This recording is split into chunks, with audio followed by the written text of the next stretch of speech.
questions, please raise your hand. Wait for Mike. Go Rob, Grant, Wes, Camille. Jahmai, coach told us he was trying to get a timeout there at the end. Just how did how did that sequence play out for you those last 3.8 seconds? It was funny. I usually look over at coach to see like what he wants. So we get into our little, ladder drill and ladder play, and he's like mouthing something to me, and I didn't know what it was. And so in my head, I said, "Oh, he wants me to shoot the ball, so I'm gonna shoot the ball." But he was really trying to say, if I catch it and I pass it up or I dribble it up, call timeout. So right when I got the ball and I seen Z was denied, I'm like, "Oh yeah, I'm shooting this." So I was just feeling good. I felt like I was gonna hit the shot, and that's what happened. It looked like you weren't in that much of a hurry. How did you not look rushed in that? It's funny because after every shoot around, JG knows this. After every shoot around, I'll get Felix, and at the end, I'll just have him guard me from like where I shot the ball. And so I usually, miss or I'll make it on Felix. But today, I just imagined Felix was in front of me and I hit the shot. So. Guys, for both of you, when you're in a game like that where just for so much of the game it feels like it's just one of those tough days where shots that you want aren't going in, calls that you want you're not getting, staying behind, the other team's making plays. How much does it mean to kind of hold on to something like that for so long and then come back and win the game? It's an amazing feeling, throughout the whole game. We knew what we were getting into. We knew that was going to come down to a one-possession game. Especially games like this, it's March, as we know, and crazy things happen in March. But we knew it was going to be a tough fought, and just being able to stay the course and stay with our goals and making quick adjustments throughout the game is what we do. So just being able to, figure it out on the way, like on quick timing is what we are really good at. Jahmai, on Monday, Rod said that he's seen all the Twitter chatter about fans saying that the lineup is better when you're not in it, and he called that stupid. What kind of feeling was that today to silence your noise when it comes to those kinds of things? They said that? No, I'm fine. Nah, of course I hear everything.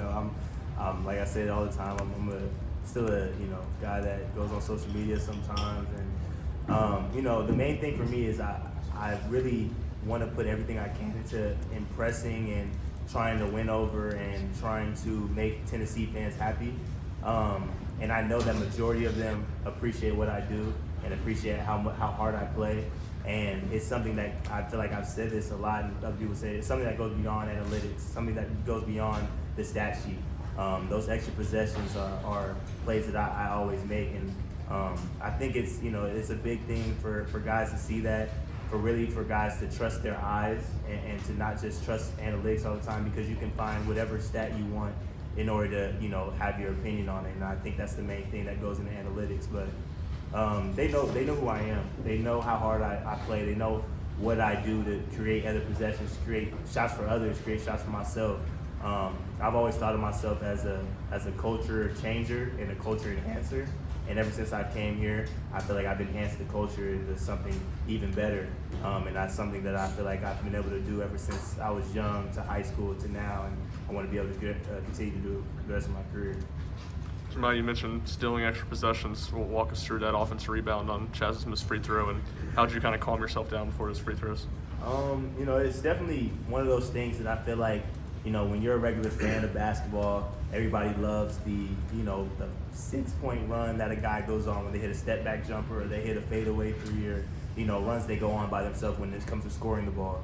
How I am is I'm gonna get extra possessions and go on a run with getting that offensive foul on them, hitting 2 free throws, getting a tie up, getting a 5-second call, coming down and hitting the shot. Those are the type of things that I feel like I do and getting those extra possessions on how I create movement and how I create runs for our team.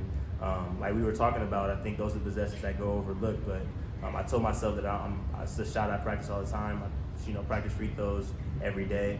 And now I'm a confident shooter. I'm a confident player, and I'm gonna knock them down. So it was, it's practice. Reese, Emily, David. Jahmai, quick two-parter. The rebound, what did you do to grab that board in a situation where you're being pinched? Well, when it got up, Usually, you're talking about the Chaz free throw? Yes. Yeah, usually, Chaz is on the free throw line, you feel like he's going to make it. But I decided to go in. I know that I'm a hard guy to box out. I feel like nobody plays harder than me. So right when I got in and I jumped up to try and get the ball and he kind of hit me underneath, I knew that I didn't think they were going to call the foul, but I knew it was a foul. But when they did, I was hyped up for it because that's the type of stuff that I feel like other people don't look at, and that's how you win games, is those extra possessions. If you ask any coach, you ask anybody that really knows basketball, that possession I feel like was the biggest key in the game because it gave us another opportunity to score 2 points, which I was able to do at the free throw line.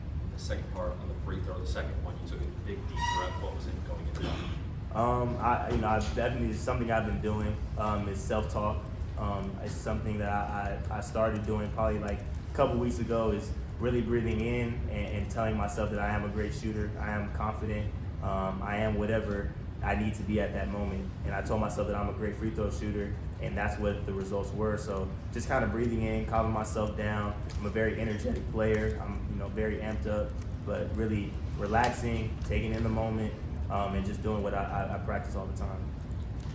Jahmai, before that last play happened, Rick said he had other coaches in his ear saying pretty much like, do you want to go big for this last play? He said, no, I want Shaq out there on the floor. What does that mean to just have your coach have so much faith and believe in you to make that shot? He knows I'm going to do whatever I can to win this game. He knows that through experience that I've been put in a lot of positions to win games, whether that's playing different positions, whether that's guarding different guys, whether that's being in a different role. I feel like he knows that I'm going to be able to figure it out. And I think at that time I was. It was times where I was playing the floor and they had big lineups in where I had to rebound, and that was my main focus.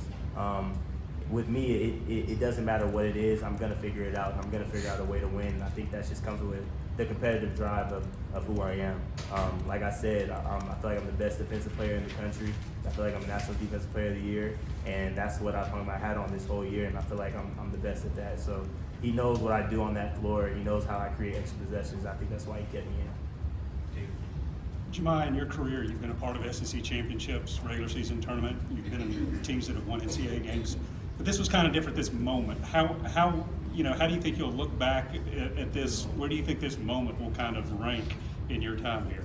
I think it's one of those games where you'll never forget, and it's definitely one of those games where I hope sticks with Tennessee history forever. I hope it's something that remains in fans' hearts.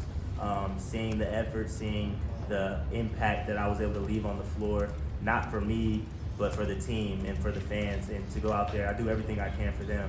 And I think, and I'm hoping this is something that will be remembered forever with Tennessee basketball. Grant and Ryan. Jordan, Alabama got up 9 there in the second half. It feels like you guys kind of slowed it down and steadied yourself. What's the conversations like on the floor in that moment when y'all are trying to look for an answer? It's funny. I don't remember beating up by 9. In the huddles, we don't really look at the score. We just chip away. Like, we know what we got to do, what we're not doing well. We understand, like, if we won or lost for 4 minutes, but we just stick with the game plan and keep attacking, keep getting stops, and getting out and playing a little more fast, and just doing what we do. And when we stick to the script and do what we do and do what we practice every single day, we're gonna be fine. One of Aiden's threes. Jahmai, how significant was what Jordan gave y'all offensively, especially when Zakai was battling that foul trouble in the first half? Boy, he's cold, bro. He's cold. I mean, I guard him all the time in practice. I tell people this all the time, that he doesn't get the credit as a scorer as he should get. He's one of those guys that can run off 6-8 points straight, and you really can't do nothing by it. He's a 3-level scorer. He can score at the 3, he can score in the mid-range, he can get to the rim, he can draw fouls. He's just one of those players that is hard to game plan for. And so when he went on that run, there was a couple times I was like, dang, that's a tough shot, and it went in. So I was like, okay, we're giving JG the ball now. But we're confident in his abilities. We know how much he works. He works just as hard as anybody on the team. And he knows how much he puts into his game, but we believe in him just as much as he believes in himself. And I think when he had the ball and he had it going, Chaz knew, Z knew, I knew that we were going to get JG the ball, and I think he was able to create and keep us into the game, towards the end. Last three, Camille, Wes, and Reese. Jordan, how special was it for you guys to celebrate Jahmai, a guy that doesn't always get the praise, but I'm sure it felt like that moment that Jahmai finally was incredibly deserves. It's amazing because,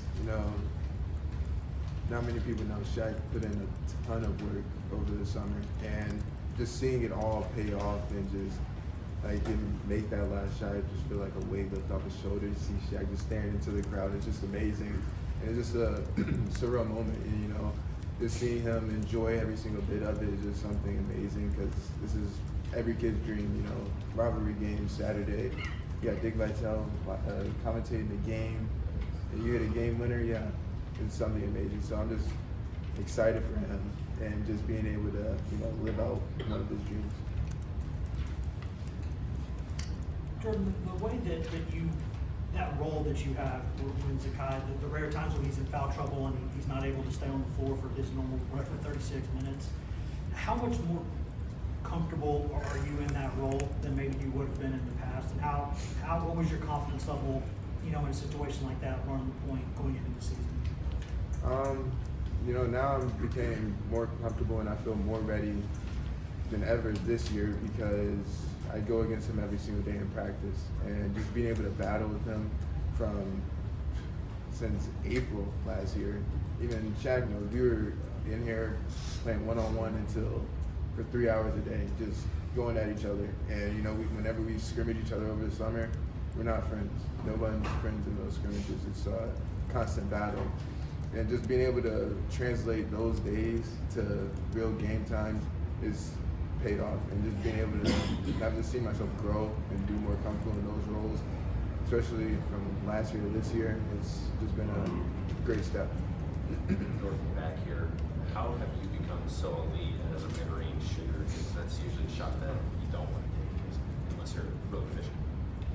My dad always told me that was the best shot I had, and I always repped it ever since I was a little kid, and just been able to, develop my game to where I can get to it different ways and different kind of footwork. And it doesn't matter if it's off the catch, off the dribble, off a ball screen, just being able to get to my spot. And as I've developed my game, that's the biggest key.